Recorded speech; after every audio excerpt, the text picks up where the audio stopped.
Okay, so it's a real pleasure to introduce Nico Bohnen this morning. Many of you know Nico, but for those of you who don't, Nico's primary appointment is in radiology in the Division of Nuclear Medicine, and he has a secondary appointment in our department. Nico is also an important contributor to our clinical and educational activities because he's also in the appointed neurology service at the VA, where he has a movement disorders clinic at the VA as well. Nico is a really outstanding example of how American science benefits from talented immigrants. Nico's MD and PhD are obtained in the Netherlands. Then he came to the United States and did his neurology training at the Mayo Clinic. Then he was subsequently a fellow here in nuclear medicine. Nico is one of the very, very tiny number of people who is both highly competent neurologists and highly competent nuclear medicine physicians. He started his academic career at the University of Pittsburgh, but then we were fortunate enough to be able to recruit him back here as a faculty member. So in the last decade, I think Nico has really established himself as really one of the world's leading clinical investigators in Parkinson's disease.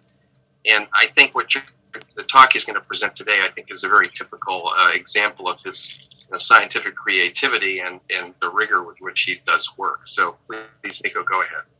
Yeah, thank you, Roger, for this kind introduction. So I have no relevant disclosures for this presentation. So what I would like to do today is actually discuss what some people call the fourth fuel, which is the ketone body metabolism.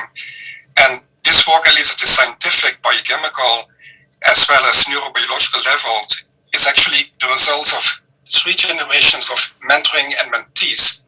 So the first mentor is Otto Warburg, and he's a biochemist and physician in pre-war Germany and Berlin, who actually got a Nobel Prize for work on the respiratory energy cycle in the cell.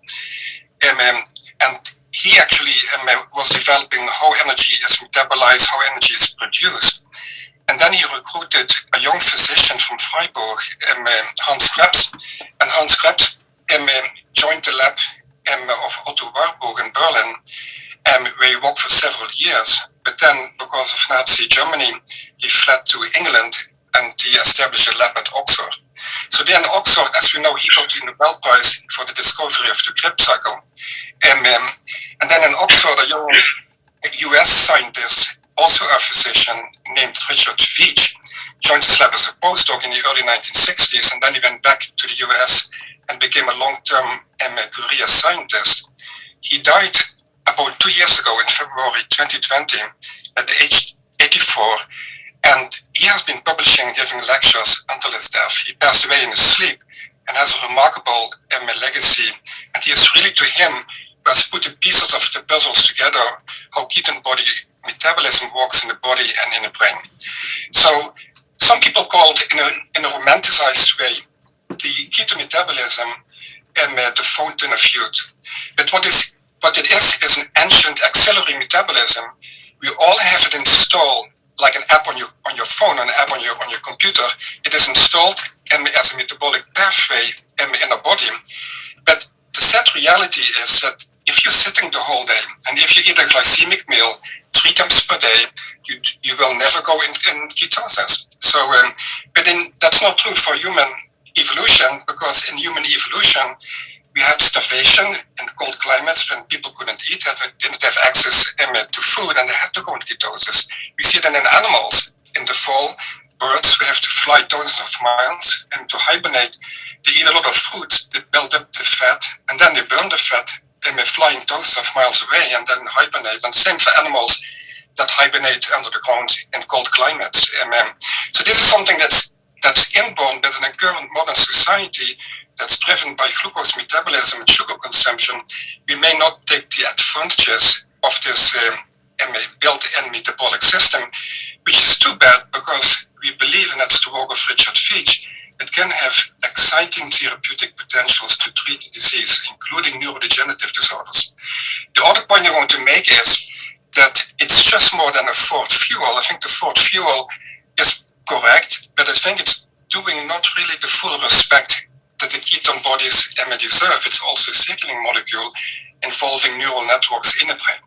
So before I get into details with studies discussing ketosis, neurology, and neurodegenerative disorders, I want to start out for those people from medical school or people who are not familiar with this area about some of the vocabulary I will be using, so that you know right from the beginning when I speak about A, that you know what A is, so that you can better understand the studies that I will discuss.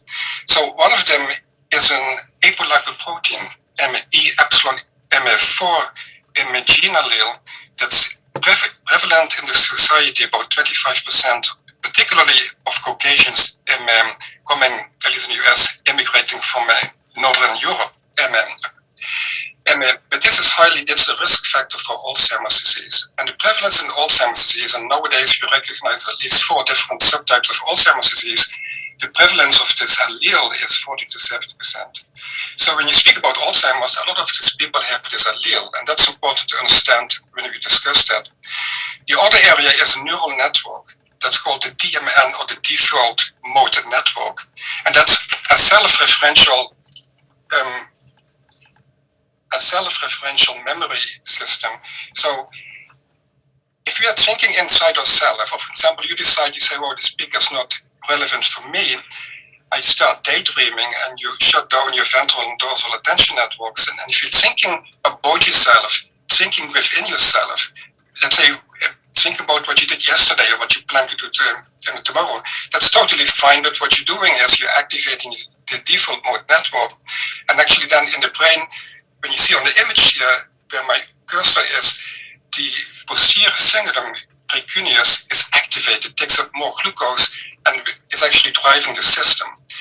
If people take drugs that actually uncouple the DMN, for example, if you take LSD, then what you do is you uncouple the default mode network from your ventral attention networks and other networks in the brain. So you have a loose hanging system that's no longer communicating with other pieces of the brain, and then you're tripping. Then you no longer know yourself, how you are distinct from the external environment. But in terms of Descartes, cogito ergo sum, let's say I know that cogito ergo sum, if you translate it from Latin, means I think and therefore I am. I'm standing now in front of a table, watching and speaking to a computer screen. So if this is the correct reality, then I have a proper use of my default mode network. But if you're floating around and you don't know where you are, looking at yourself from a distance, then you have an uncoupled default mode network. So why is the posterior cingulum and the precuneus so important? It's the key hub of the default mode network, or self-reference memory, that really puts us inside the world. But also, it's the area that has the highest glucose activity 24 hours per day. This is the back burner of a brain that's always active and never goes out. It's like a wake flame on your gas furnace that always is burning to some degree, and sometimes more activated, sometimes less activated, but never the flame goes out. And when you look at dementia, Alzheimer's, Lewy body dementias, this is the area that's is the highest vulnerability in having reduced glucose uptake in the brain.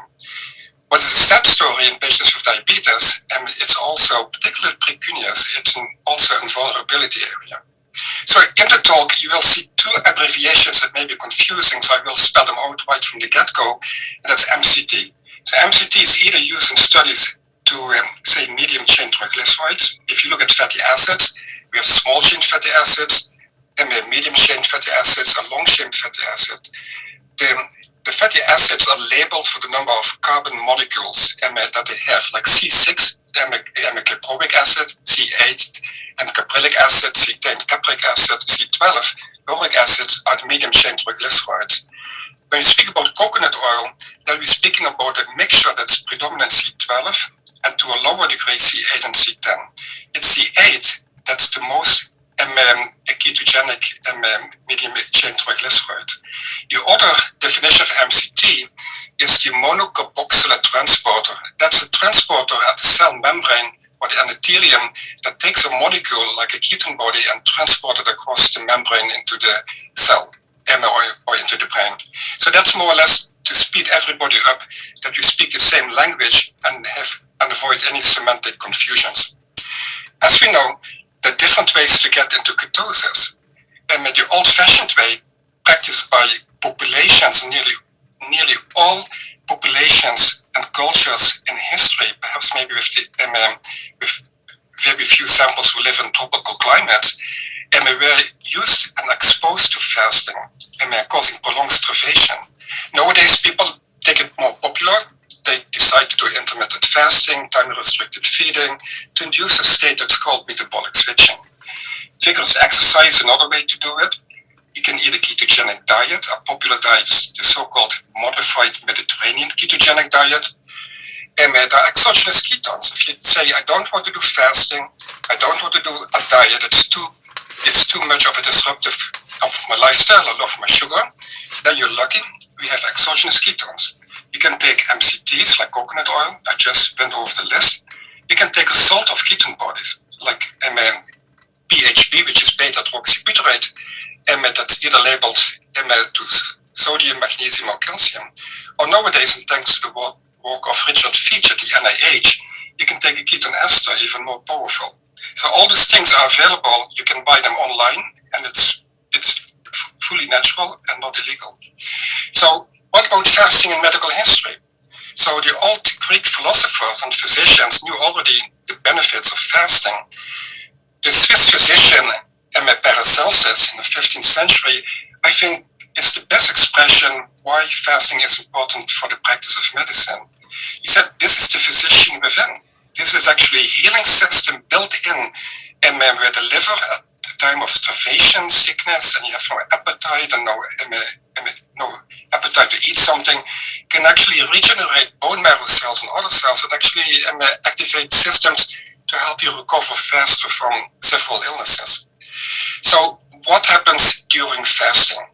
So during fasting, obviously, when you follow my arrow here, there's a steep increase. After we deplete our glycogen store in the liver and the muscles, typically within 12 to 24 hours, then the ketone bodies go up. So what I want to draw your attention to is this line here that flattens out, and that's the glucose, the blood sugar level, with the red arrow.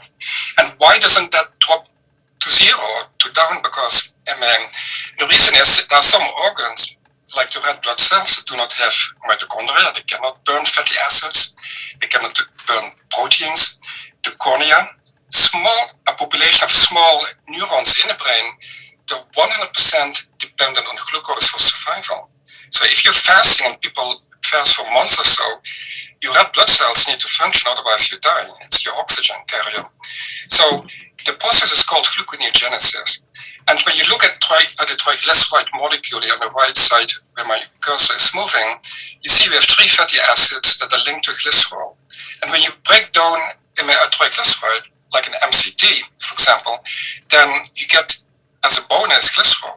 The body can actually, the liver can convert glycerol to glucose. So when you speak about fasting, we have, in terms of the macronutrients, we have proteins, we have fatty acids, and carbohydrates. Interesting, we do have essential amino acids that your body needs. Without them, you cannot survive. We have essential fatty acids, for example, EPA and DHA, omega-3 fatty acids. But interesting, there are no essential carbohydrates. Our body has a built-in system to make glucose and even fructose if we need it, either by converting amino acids or glycerol or other metabolic pathways. So an important historical study in 1967 by George Cahill at his group in Boston, they actually found out that until 1967 the belief was like, thanks to gluconeogenesis, the brain is an organ that 100% is dependent on glucose for functioning. So what they did, and nowadays it may be difficult to get it through the IRB, but at least in 1967 it went through, they asked volunteers, there are 3 or 4 volunteers, to fast for 38 to 41 days. And then, while fasting, perhaps not in the most happy metabolic state, they were also volunteering to have a catheter inserted, both in the carotid artery, and there's an arterial catheter, as well as in the jugular vein. So they could actually measure the input of all the nutrients that went to the brain, and at the same time, during this in a state of fasting measured the nutrients that left the brain. And then indeed it was shown that up to 70% of the brain energy metabolism in a severe state of fasting is actually generated by ketone bodies, and beta-hydroxybutyrate in particularly, and to a lesser degree acetoacetate. So what are ketone bodies? So ketone bodies is a carbon molecule joined to an oxygen molecule with a double bond. So we have three keto acids, ketone bodies: acetoacetate on the left, acetone in the middle, and beta-hydroxybutyrate on the right. So acetone is more or less a waste product. We exhale it with a breath, so if somebody is in ketosis, you can actually smell it. And acetoacetate is more like an inflexible molecule that is at the switch point between different pathways, that it can either can be converted to beta-hydroxybutyrate or can go to other pathways, so it can be converted to acetyl-CoA and then being as a fuel for the Krebs cycle. So speaking about the Krebs cycle and energy production of ATP by ketone bodies, and again the essentials, and I highlighted them in those red boxes. So we have beta-hydroxybutyrate, then we have NAD, and nucleotide coenzyme that actually is converted to NADH. Then during this conversion, NADH is actually promoting the electron transfer chain in the mitochondria. Then acetoacetate will result in acetone, a waste product, and that results in acetyl-CoA. And acetyl-CoA, that's the entry point in the Krebs cycle that Hans Krebs got the Nobel Prize for. Then via NADH and another nucleotide coenzyme, FNiDH2, again, this is input via the electron transfer chain, and then actually the end result is ATP, as energy. So what is interesting about the ketone bodies? If you compare a car driving on gasoline or a car driving on diesel, the diesel is the one that's more efficient. So 1 liter of diesel gives you 2.25 times more mileage than one car driving on gasoline. If you take it, that's the same is true here for fatty acids and ketone bodies. So it's actually a much more energetically efficient system. So the use of ketogenic diets in various illnesses, in particular with neurology and other cancer and cardiology. This is a review in 2008. So they believe that the clinical evidence is the highest for epilepsy, based on, at that time, the insights they have had because of enhanced mitochondrial function, fatty acid effects on ion channels, neurotransmitters, and decreased effects of the reactive oxygen species. Alzheimer's disease, cognitive impairment, also had a high level of evidence, particularly coming from animal studies, decreased beta amyloid deposition, and then a relief of a metabolic block in one of the glucose pathways, the PDH, the pyruvate dehydrogenase enzyme complex. For Parkinson's disease, they postulated there is enhanced mitochondrial function as well as with other conditions like traumatic brain injury, ALS, headaches, narcolepsy. But that's actually a lower level of evidence because of relative lack of literature. So we have to give credence to our colleagues in the field of epileptology, that the ketogenic diet, they're the people who started this for this popular crave, at least for some people in the current society. So although Hippocrates was the first one who noted that if you starve people, they stop seizing, it was also mentioned in the Gospel by Mark, but it was actually, believe it or not, 2 places in the US Midwest, from all places Michigan, as well as Minnesota. So a person in Battle Creek, Michigan, Hugh Conkling, he's an osteopathic physician. In 1910, he was running a sanatorium. And at that time, when you have children with severe epilepsy syndromes like Lennox-Gastaut and other syndromes who were difficult to treat, remember the physicians at that time, they had phenylbarbiturate and as well as bromide available. But if you have difficult to control seizures, then patients are refractory to these medications and had nothing else to offer. But he fasted the kids who came to camp up to 25 days, and he reported that in 1910 that 35 out of those 37 children became seizure-free after 25 days of fasting. One of the kids was actually a son of a wealthy businessman from New York. And this wealthy businessman was intrigued by the improvement he saw in his child, that he donated $5,000, at that time a lot of money, to researchers in the East Coast to find out what happens during fasting that could underlie this phenomenal success in pediatric epilepsy. So, and then what came out of that research actually was that when you fast, they detected the ketone bodies. And it was at Mayo Clinic, Dr. Wilder, that he, after reading that literature coming from the East Coast, he said, oh, why? Maybe it's not the fasting, maybe if we give them a ketogenic diet, instead of fast, we can help these children with pediatric epilepsy. So then a neurologist, pediatric neurologist at Mayo, Dr. Peterman, in 1924, he reported the first trial with a ketogenic diet. He also is the first person to define what a ketogenic diet is. He coined the term. And actually, a ketogenic diet, when you look at the macronutrients, carbs, lipids, and fatty acids, that means when you have what's called a 4-to-1 ratio, that means that 80% of all calories that you take in comes from fatty acids. And then the remainder 20% comes from a combination of protein and glucose. But then within that 20%, you really want to minimize in the traditional Mayo Clinic 1924 ketogenic diet, this most strict diet, to less than 5% of glucose. So if you imagine an apple is 20 grams of sugar, I mean, you're already out of that 5% range, for at least for the small body of a child. But nevertheless, the ketogenic diet entered the textbooks in pediatric neurology and became popular. But then in 1938, when Park Davis in the US actually started the synthesis of precursors that led to dilantin, phenytoin, that was more or less the end of the popularity of the ketogenic diet in epilepsy. But nevertheless, at some places, particularly the UK, at Johns Hopkins, like Eric Kosov in 2018, they still maintain these guidelines to treat refractory children with ketogenic diet, but it has really given end to the success of pharmacology in the field of epilepsy. So when you speak about ketogenic diets, the Mayo Clinic diet, the most strict one, is on the left. But then we have what's called modified diets. Like you had an Atkins diet that's modified, you have a modified Johns Hopkins diet.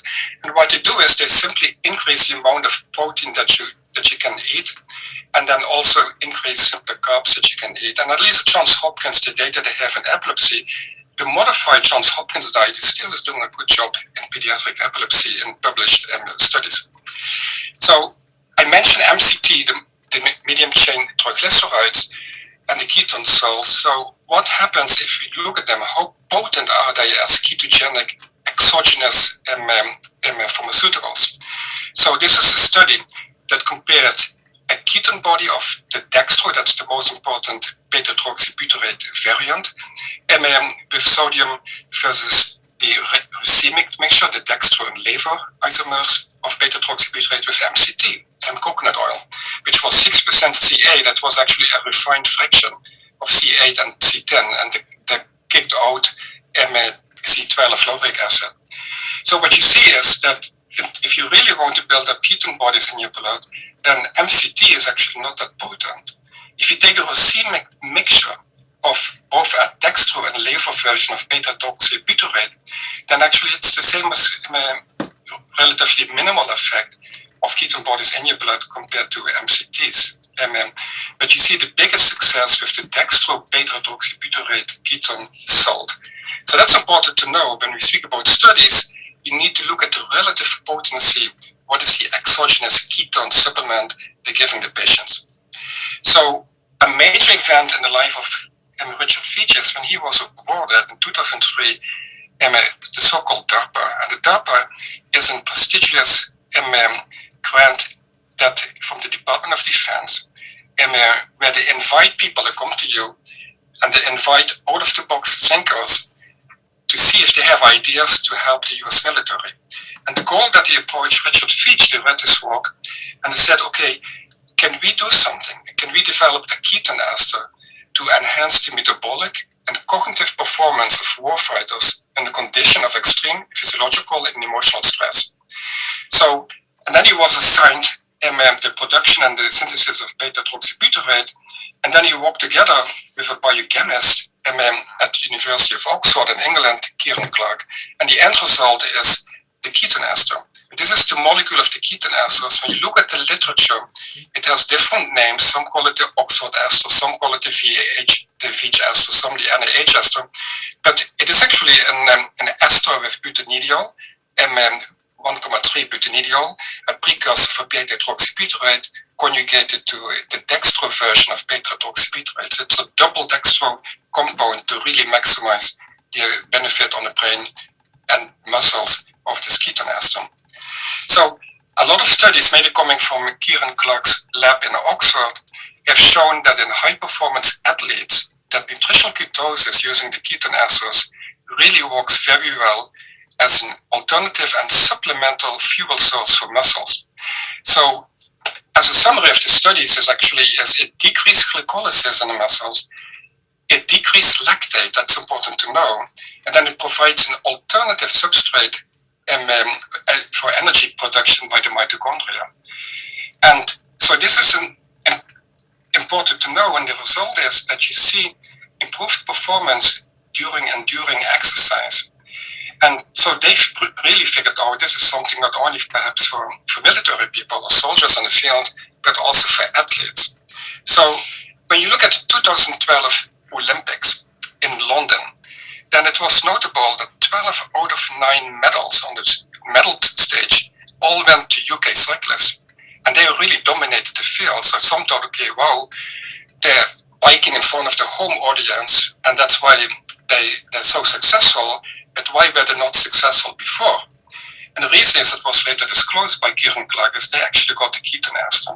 So as a result of this, if you look now at the major biking tournaments in Europe, like the Tour de France, is since 2009, since this was disclosed, actually each biker drinks every day nearly a whole bottle of the Oxford VH ketone ester, and that's actually is now the common fuel for Tour de France and other bikers in races, because it improves the performance with 2%. But if you are sprinting, or if you have the Tour de France is thousands of miles, but it's decided in minutes between the first and the second person finishing the race. So if it's decided by minutes, 2% is a lot when you have been biking for all those weeks and days. So this actually has changed the whole athletic scene thanks to this NIH Oxford ketone ester.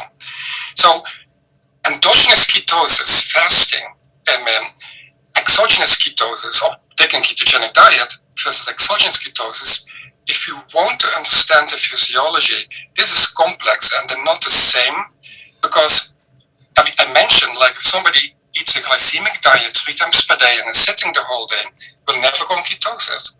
This person, we can actually put this person in ketosis by giving the ketone ester or ketone salts or coconut oil, but then you still have high glucose.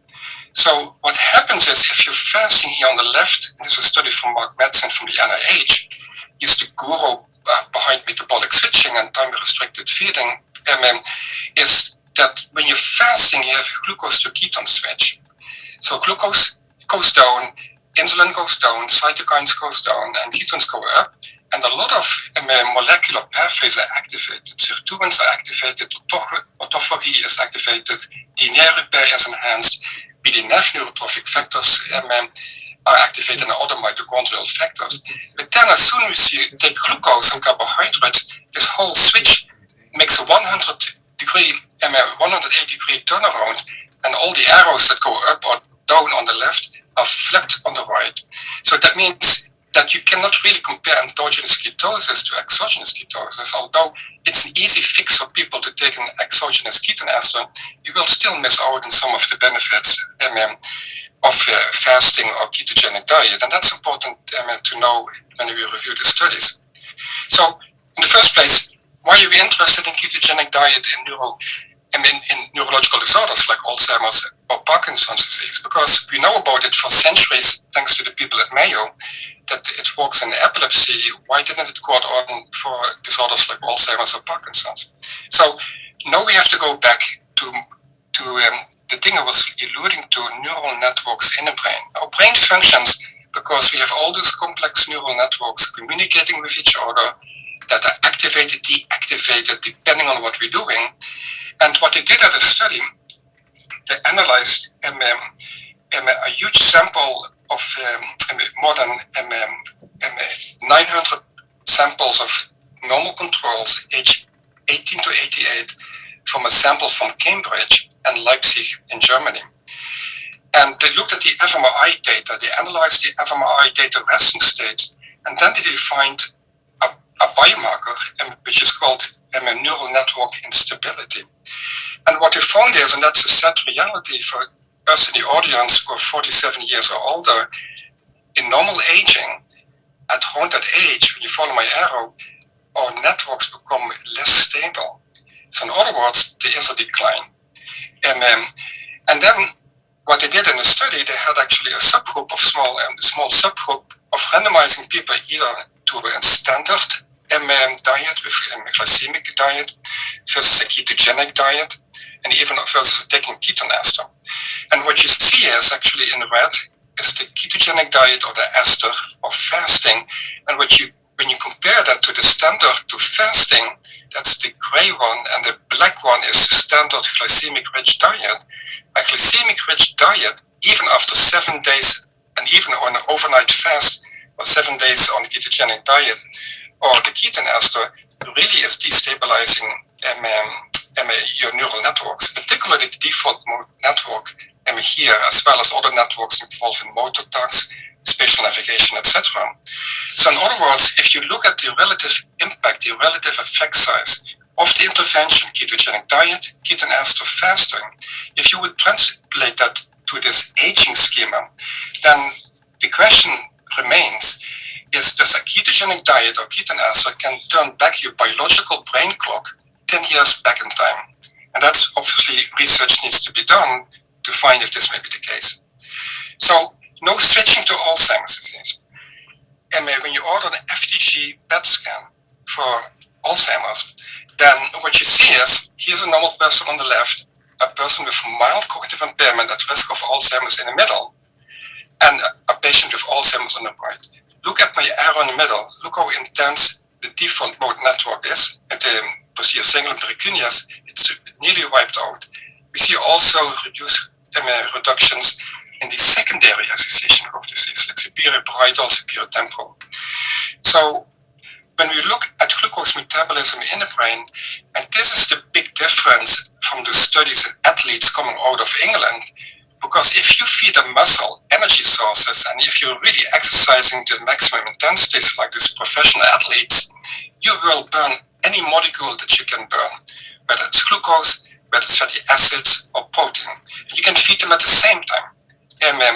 But that is not the case for the brain. The brain is totally different in this respect than muscles, because we have a couple, like you can say, like a married couple, they support each other. We have astrocytes, glial cells, as well as the neurons. And then glucose can either go straight to the neurons via glucose transporters getting into the cell, or they can actually first go to the glial cells, and actually via glycolysis is converted to lactate, and then via the lactate glial neuron shuttle, lactate is actually it's a super fuel for neurons, and that the lactate is fed to the neurons. So it's a complex pathways with different combination cells and different pathways. So the question is, okay, we use glucose, FDG PET, which is radioactive labeled glucose, as a marker of AD. But is glucose or abnormal glucose, the big question is also a maker of AD. And why is that? So when we follow the radioactive glucose, you see the F18 label here at the replacing hydroxyl group in the glucose molecule on the right. When you look here on the left, follow glucose.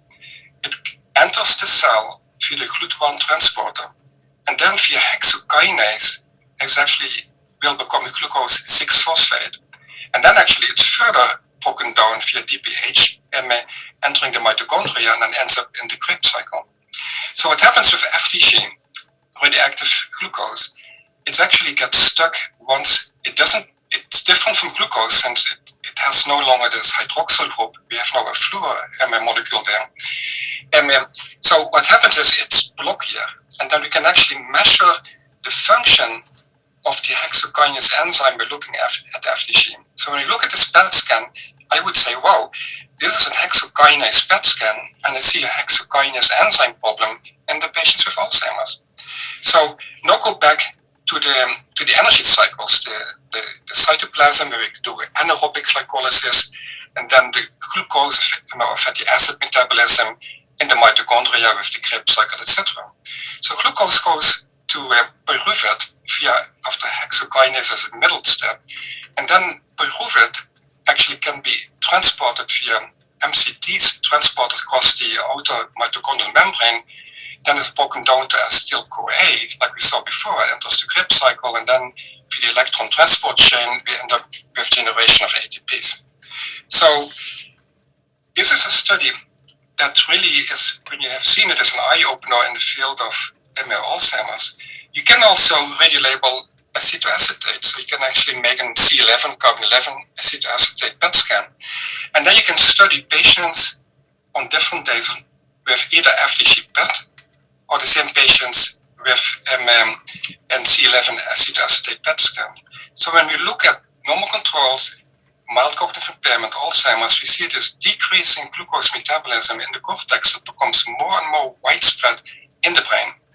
But then when you look at the ketone bodies, at acetoacetate, there's very little activation in the normal controls, but then you see an upregulation of acetoacetate and MCI, which becomes more severe, particularly posteriorly in patients with Alzheimer's disease. So in other words, although glucose is failing as an energy source in an Alzheimer's cell, the good news is that actually the ketone bodies, they try to compensate, they try to upregulate.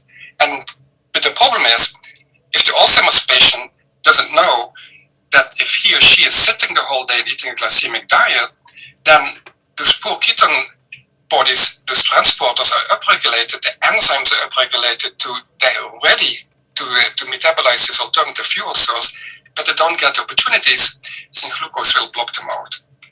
So what it means is we have a block here in the glycolysis, and glucose pyruvate in the PDH complex acetyl-CoA. This is blocked in Alzheimer's, at least when they have an abnormal FDG PET scan. So this is an alternative pathway. We can actually follow the beta-hydroxybutyrate. It's entering via the MCT, the monocarboxyl transporter, actually enters the cell, enters the mitochondria, is converted to acetyl-CoA and gets in the Krebs cycles. In other words, okay, my glucose pathway is blocked. Can I actually get into cells? Can I get into the Krebs cycle via a backdoor, an alternative access for an alternative fuel? And that's where the beauty of ketone bodies come in. So if you have this vicious cycle of increasing glucose hypometabolism in Alzheimer's, then what that means is there's more oxidative stress, more neuroinflammation because the mitochondria are becoming dysfunctional. But we can all bypass that, at least to some degree, when we give a ketone body. So, but like I said, the ketone bodies are just more than a fuel. They also activate a lot of pathways. And we will not go into details with brain-derived neurotrophic factors, FOXO3A, sirtuins, epigenetic modulation, DNA repair, etc. But if you look at animal studies, that's what they do. Ketone bodies, they activate these pathways, they promote autophagy, they have epigenetic effects, they have effects on DNA repair, they decrease amyloid, they decrease tau, the misfolded proteins in Alzheimer's, and they also decrease alpha-synuclein in Parkinson's disease animal models. So what I want to do now is actually touch on the evidence in the literature that therapeutic ketosis may have an effect on Alzheimer's, mild cognitive impairment, or Parkinson's disease. I have to give credit to my son, Prof Bohnen, who is a medical student here in Arbor, and who actually is spending some time here in the lab and helping me out, and he's writing a paper on this topic, and he pulled all the papers that have been published on ketogenic diets or ketogenic interventions in Alzheimer's, MCI, or Parkinson's disease. And what you see is the clock start ticking here about and then you see the steep increase in number of publications published. So it's really taking off, particularly in the last 2 years. So what Jeff did, and I have to give him a lot of kudos for this, is he pulled the studies. We decided on a schema how to rate the quality of the studies, not only the typical American Academy of Neurology guidelines, and how we score them for the randomized clinical trials, and double-blinded, placebo-controlled, and give the different phases of the studies, and looking at the negative and positive outcomes, but also say, did they check for ApoE4? Did they check for misfolded proteins? Do we have evidence for tau or amyloid or alpha-synuclein? Did they check ketone blood levels? Are the patients really in ketosis? Did they check lipid levels? Did they check glucose levels? So it's really an expensive list that Jeff went through. And I will spare you the detail. You can read Jeff's papers, hopefully in a few months. But otherwise, in the benefit of the time, I will actually give Jeff's conclusion. And the conclusion, based on the literature, and I agree with him when I looked at his results, is that the level of evidence, if you follow the AAN recommendations, is that there isn't class A evidence, but only for mild to moderate Alzheimer's, and that's the big one, only if you're ApoE4 negative. So remember I told you that perhaps more than the majority of patients with Alzheimer's are ApoE4 positive, so this is a problem. For cognitive impairment, it's a class B. There are not that many randomized controlled clinical trials, but only again if you're ApoE4 negative, so a big bummer to some degree. Then what about Parkinson's? For non-motor symptoms, it's class B. It's actually doing pretty well. For motor symptoms, it's a U and no. So that's a little bit disappointing. So what's the legacy publication? The legacy publication that all started in 2004 is a study by Rega et al. Small study, but they immediately hit the key points in a very small patients samples with 20 patients with Alzheimer's disease MCI who were taking coconut oils. And indeed, they were able to find that after increasing taking the oils, with 90 minutes, the ketone bodies went up. But then they saw something interesting, that if you're ApoE4 negative, your levels of beta-hydroxybutyrate continue to rise between 90 and 120 minutes. While the patients who were ApoE4 negative, after 90 minutes, had a plateau, they did not increase further. If you look cognitively at the so-called ADS Cox scale, what they saw is that memory and ADS Cox scale was improved for the ApoE4 negative patients, but not for the ApoE4 positive patients. So disappointing. But you see here the numbers, the improvement if you're ApoE4 negative, no benefit if you're ApoE4 positive. However, if you pull the data together, you can more or less imagine a line here that there is a relationship between blood ketone body levels and memory performance. So I want to make a quick segue, to give us some perspective on ApoE4. The typical teaching here is, okay, if you live here in this Western society, and if you're ApoE4, that's a bad thing, isn't it? Because you don't want to develop Alzheimer's. But the question is, why is ApoE4 in the first place? And it depends on where you live. If you live in a highly inflammatory, in a highly toxic, rough environment, if you live in the tropics, if you live in Africa, like in Ghana, and if you live in a climate where there's a lot of infectious disease out there, ApoE4 is your helper. The ApoE4 positive ones are the ones who survive, and the ApoE4 negative ones don't survive. And this is a study, there's a survival benefit, and what they found was that actually when you're ApoE4 positive, you absorb more lipids. Remember I showed you there was this increase in lipids in the patients who were ApoE4 positive, but no benefit. And then they looked at inflammation, it's less inflammation. If you measure C-reactive protein, it's less infections. Mothers, they're more fertile, they can have more children, but they may not live that long. But if you live in this rough circumstances in the jungle, people don't live that long. So actually, in those scenarios, environments, you really need ApoE4 to survive and thrive.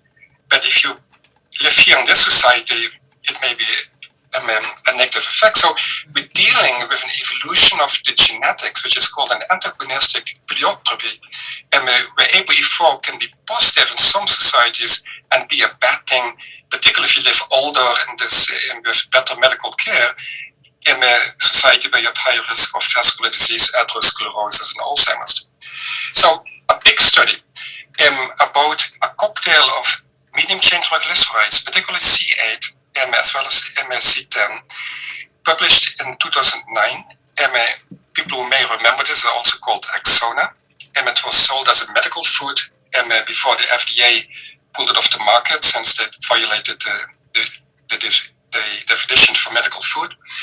But this is really a big study, multi-center, randomized, placebo-controlled, intention to treat analysis, randomized patients, ApoE4 genotyping, and then with the intention to treat patients, to treatment analysis, despite the dropout, still finding a significant benefit. First of all, the trial was for 90 days, and you see that when you take this cocktail of C8 and C10, coconut oil extracts, you're much higher in ketone bodies compared to placebo. But again, the sad news is that if you're ApoE4 negative, you have an improvement in ADAS scores. But if you're ApoE4 positive, it goes the other way around. So it's more or less confirming the very initial observation, but now in a very robust data set. So what do you know about in vivo imaging, about taking, for example, the modified ketogenic diet in patients with Alzheimer's disease? So here, this is a study where they use biomarkers in the CSF, biomarkers in the brain using imaging. The biomarkers in the CSF show that if you take a modified Mediterranean ketogenic diet, your ketone bodies goes up, and the good news is in the CSF, A-beta-42 goes up and tau goes down. That means they go in the right directions. So they start to normalize, becoming less abnormal. When you look at an arterial spin and labeling MRI perfusion study, you see there's actually a significant increase in some key areas in the brain with higher blood flow on the modified Mediterranean ketogenic diet. If you look at the acetate PET scan, if you take the standard American diet, except for one patient here, there's no increase in ketone bodies. But there's actually a substantial increase when you take the diet, particularly in participant number 2. And they also found that it correlated with cognitive improvements. So the big question begs is, why is ApoE4 such a significant modifier in trials of therapeutic ketosis? So now we go back to the posterior cingulum that we defined when we started out the presentation. When you take ApoE4 carriers in the mid-50s, while they're still cognitively normal, what you see then is actually reduced glucose metabolism in the posterior cingulum and precuneus, even when they're cognitively normal. So this is a sad study because of the nature of the patient population. This is a post-mortem study of people who had accidental deaths in the 20s and 30s, young people dying from motor vehicle accidents, cardiac tamponade, asthma, gunshot wounds, etc. So in this sample, they stratified the patients where they sampled the posterior cingulum post-mortem in either ApoE4 negative or positive. So to give you some background, when we speak about GLUT transporters, there are different numbers, and the ones that are relevant for the brain is GLUT1 and GLUT3. The MCT monocarboxylate transporters, the ones that are relevant for the brain is MCT, MA1, 2, and 4 here. So what they found is, if you look at the tissue, when you look at the GLUT expression, you see actually significantly increased glucose transport activity, even hexokinase activity in people in the 20s and 30s who are ApoE4 positive, completely cognitively normal, and still decades away from developing dementia. When you look at the ketone body metabolism, we see that the proteins involved in the electron transport chains are also heavily upregulated. When you look at the MCT transporters, they're also all upregulated with the exception of MCT4. So MCT4 is already failing in people in ApoE4 positive in the 20s and 30s. So this is a model that I made looking at this data, when you follow somebody's ApoE4 from the age 20 to age 80, glucose metabolism starts to fail early on. And here's in the early decades of the life, young adulthood, middle adulthood, they're cognitively normal. Later it becomes symptomatic with dementia. But then in the 20s and 30s, you see this actually upregulated, particularly of the ketone body metabolic markers, the enzymes and the MCT transporters. And then they start to fail. And actually, you really have a problem. You have two systems down, and then your brain has a serious energy crisis. So here is another study where they used coconut oil in the Mediterranean diet, showing that when you look at the benefits, there are other factors, confounders, if you will. If you're a woman, let's say if you're male or woman, if you have mild to moderate disease, you have a benefit both. But if you're a woman, you have some benefit when you have severe disease, unlike males. So what about therapeutics effects of ketosis and Parkinson's? So this is another trial coming from our friends in England with the athletes. So you ask Parkinson's patients to come in the lab, don't take your L-dopa, stay fasting, give them a ketone ester, do the biomarkers in the blood, beta-hydroxybutyrate, glucose, lactate, drink the ester, wait half an hour, and put them on the bike. And what they do is, when you look at the recent SPARK study, the patients who exercise in Parkinson's have a disease-modifying effect if they exercise at 80 to 85% maximum heart rate compared to patients who are walking on a treadmill or running on a treadmill at a maximum heart rate of 60 to 65% max. So the equivalent of this benefit, which actually is sustained, has a disease-modifying effect. That means when you stop training, you still have a better motor performance, and a couple of months later. The equivalent of 80 to 85% on the treadmill is 80 rotations per minute. So that's what they did. So they randomized them, either control, taking carbohydrates only, or taking carbohydrates with a ketone ester. And what they found was actually the ketone ester really went up in the blood, but also the VO2 max went up, and the respiratory exchange rate improved. And the time on the bike that they could actually kept that high rate intensity was increased the cadence with 24%. So in other words, if you want to exercise at your max rate, and this gives you like a 25% bonus if you take a ketone ester. And this is off L-dopa medications.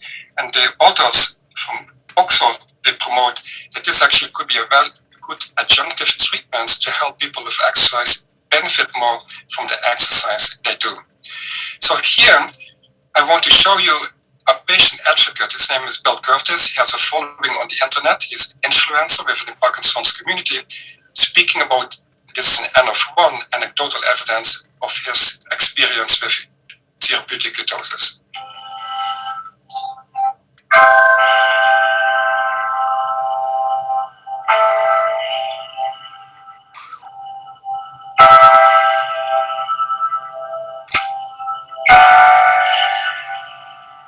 I fasted overnight, and I took this coffee that had 3 tablespoons of heavy cream that was grass-fed, 3 tablespoons of Kerrygold butter, also grass-fed, and a tablespoon of coconut oil. And a little stevia in it. You know, shake it in a thermos. I drank this in the morning, and I sat down to write my data in the first hour, nothing. The second hour, I noticed no dystonia, no pain in my back. I seem to be thinking clearly. Tremor, almost none. And the only thing that I had was dyskinesia. Now, I had dyskinesia at the time because I was taking just about every drug, and I was at the end of where you can still increase the medications. I was on 6 different medications at the time, so second hour, everything's good. Yeah, there's this phenomenon called on-off. I could usually expect to be on, which wasn't really that good, about 1 hour of every day. Meaning focused, productive. It's a term that people who have Parkinson's would know. When you get into the advanced so that was Bill Curtis' experience with its limited evidence. So what about the risk of therapeutic ketosis? So obviously if you fast, you're at risk of dying. And a normal person may survive, let's say, 2 months, if they're lucky, 4 months fasting. But the world record holder, and if there's any advantage of being morbidly obese, is that you have to survive or benefit under those circumstances. The same as an ApoE4 carrier has a survival benefits in the tropics. If you are obese, you will survive, if all of us, if you're fasting and starvation. So this person, the Scotsman, he wanted to lose weight. He fasted for 382 days and lost a lot of weight successfully. And you can actually more or less burn up your own fat and survive for 1 year, while you have to take some micronutrients, which he did visiting a hospital. So what are the risks for pediatric epilepsy? This is a study from Korea, where they had a lot of children taking the modified Johns Hopkins diet, and there's some serious risk. First of all, those patients have, like Lennox-Gastaut, infantile spasms. Those are epileptic disorders, not that easy to treat, but they had a success. More than 75% either became seizure-free or seizure had a reduction in seizure frequency, but it came at a cost with a poor compliance, as you can see on the curve, that after 4 years, not many children were still following the diet. So what it does, the major ones is increase in uric acid, hypoglycemia, hyperproteinemia, iron deficiency, anemia. But a lot of them actually, the authors concluded, you can adjust them. You can actually increase the protein and get away with the hyperproteinemia. You can give them iron and can get away with the anemia. So it's manageable, but there are serious risks, and you should monitor those patients very closely. So what are the unresolved questions that I have, at least when I look at the literature, is the first question I have is, okay, if you see this benefit, is it due to taking away glucose? Is it by inducing ketone bodies, or perhaps, which I believe is the truth, is it both? The other question is, okay, if we have an hexokinase or PDH enzyme block in the glycolytic pathway in the brain, can we actually reverse it by giving higher doses of more potent exogenous therapeutic options like a ketone ester, more than a ketone salt, more than a coconut oil? Can we actually study more the signaling molecules of fuel, looking at this metabolic pathways we discussed in the brain? Also in neurology, remember the small chain fatty acids, we use them in a clinic. Think about divalproic acid. If you take, say, like small chain fatty acids, C5 is valeric acid, and C6 is caproic acid, then you know where the depakote comes from. If you look at GBH, a medication known as sodium oxybate in narcolepsy, that's actually a very close cousin to beta-hydroxybutyrate. It's only one carbon molecule difference between the position on the molecule.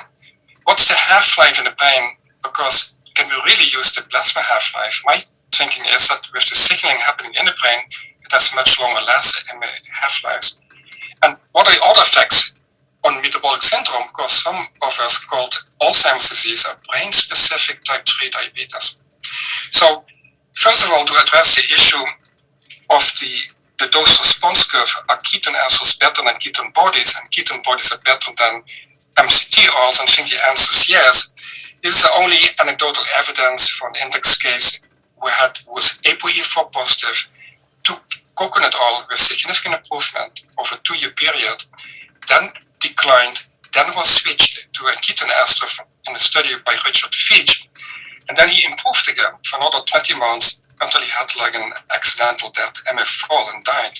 So it shows, at least in an N of 1, you can take it for longer period of times, you can take it safely, and it may have even a benefit if you're ApoE4 positive, at least for the ketone esters. So what about the big epidemic in our current society with metabolic syndrome and diabetes? This is a very recent study coming again from our colleagues in Oxford, where they used double-blinded, placebo-controlled, sequence-controlled participants with diabetes. They gave them the ketone ester for 4 weeks. They did continuous glucose monitoring before the intervention, during the intervention, and after the intervention. And when you look at the numbers, the glycemic parameters, fructosamine improved 13.4%, hemoglobin A1C improved 9.8%, mean daily glucose improved 5.1%, time in range improved. If you compare this to a popular drug like metformin, this can compete, in my view, with metformin. So what are we doing at the University of Michigan? So we are now actually radiolabeling 4 different compounds that we can study both the oxidation in the mitochondria for complex 1 ligand. We're radiolabeling small chain fatty acids, butyric acid, we're radiolabeling beta-hydroxybutyrate, and then we hope to address some of these questions in our studies. And this is a slide before finishing up, where we can actually look with the mitochondrial complex 1 ligand in patients with Alzheimer's disease, versus FDG. You see when you look, there's a study from Japan, that the posterior cingulum is heavily involved with FDG, but relatively spared with the mitochondrial complex 1 function. So you can actually identify, do the 2 PET scans, look where the mismatch is, and feed them a ketone ester. But this is a lot of caveats, and I touched them on them. If you really want to design a trial, and that's where we're breaking our head on at the moment, you have to think about a lot of modifying factors, your genotype, ApoE, ApoB, ApoA, mitochondrial biomarkers. Are you in keto adaptation more than 4 weeks and upregulating all your enzymes and transporters? Do you exercise? What's your goal? Is it cognition, motor? And what is your body habit? Are you obese? Do you have diabetes? And the list is long. But that's where we are at the moment, trying to figure this out. But I can conclude that therapeutic ketosis has opportunities, but we have to address the caveats when planning trials for disorders like Alzheimer's and Parkinson's. The evidence is limited mainly on short-term studies. We are lacking significant information about long-term safety and efficacy, particularly with keto adaptation. That's important to know. We will need a very individualized look at patients, genotype them, and do a lot of safety monitoring in the lab.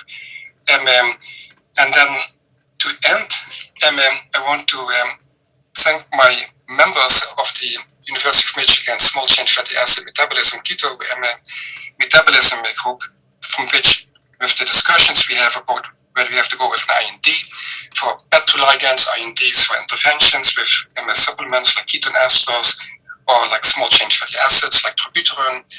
And those are things that we try to figure out, but it keeps our brain busy. But I want to also thank in particular Jeff because of his help with scoring the clinical literature in this study. Any questions if you still have time? All right, super. So yeah, we're open for questions. Any questions? Just let me make one comment. I think Nico showed some of the prior FDG PET studies. So historically, we've tended to interpret FDG PET as a measure of synaptic integrity, and FDG PET deficits as synaptic loss, as a correlate perhaps of neuronal degeneration. But I think what some of the PET study, that these other alternative tracers show, in fact, that it's very likely that that's somewhat misleading, and this may be synaptic dysfunction as opposed to synaptic loss. And this has been substantiated to a limited extent by use of tracers which are for neuronal terminals, such as the SV2A tracers, where there's a marked discrepancy between how much loss you see with those tracers and with FDG PET. Yeah, I agree. Yeah. So, Hank? Nico, thank you for that really fascinating talk. And as you can imagine, many patients with cognitive impairment are taking coconut oil now, and we don't really know how to determine whether it's making a difference. That's not what I want to talk about. I want to ask you what you think about the numerous studies that show that aerobic exercise is beneficial for brain function. To what extent is aerobic exercise tying in with what you're talking about with respect to basically your state of ketosis? Yeah, I showed you.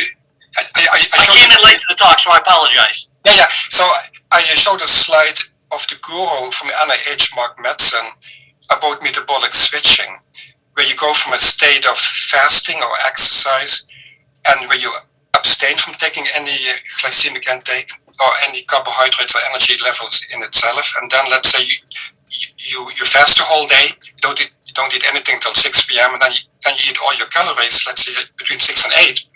And then you go from this glucose to ketone and reverse switch. And that's actually what you induce with exercise. Actually, a lot of the things I mentioned in terms of mechanisms, like you said, Hank, is really corresponding well to exercise. So that's why implementing an exercise protocol should be part of a therapeutic ketosis protocol. And the way I view it is you need to time intake of medications, you need to time intake of ketone esters prior to your exercise regimen. So if you have a patient with Parkinson's disease, you really, the same way I tell them, okay, take your L-DOPA, wait till L-DOPA peaks like an hour later and then exercise it. Then you get more bang out of your buck for all the exercise benefits that heavily overlap with the benefits we see with ketosis. And the same way you can say, well, like we saw in this study from Oxford, maybe 90 minutes or half an hour before you exercise, maybe take L-DOPA and the ketone ester at the same time. You will get actually an extra boost to exercise, and then your muscles will perform better, and then with the muscles, your brain will perform better. So those things are heavily integrated. So this is not simply popping a pill, but this is simply thinking through it, thinking about the pharmacokinetics, what you're doing, think about the exercise, think about the effects on the brain, and then make a rational treatment plan how we can implement it in a therapeutic trial, and that's what we're doing at the moment. Thank you.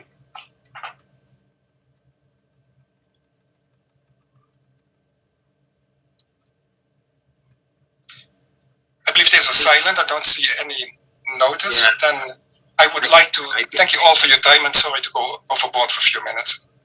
Nico! Oh, hello. There was a question from Dr. Van de Boas, I think. Okay, then on my screen I don't see it, but then if you can read it for me. No, Dr. Van de Boas, did you want to ask a question? I didn't want to ask a question, just compliment the nice story. It's a bit difficult for me. It's about 40 years ago that I last tackled the crepe cycle and things like that. But it's interesting, and maybe I'll change some of my lifestyle. Probably not, but it was very nice to be able to join you. Thank you. Oh, yeah. Thank you, Walter. Yeah. Well, on that note, we'll conclude. So, Nick, thank you for a really fascinating talk, as usual. All right? Okay. Thank you, Roger. All right.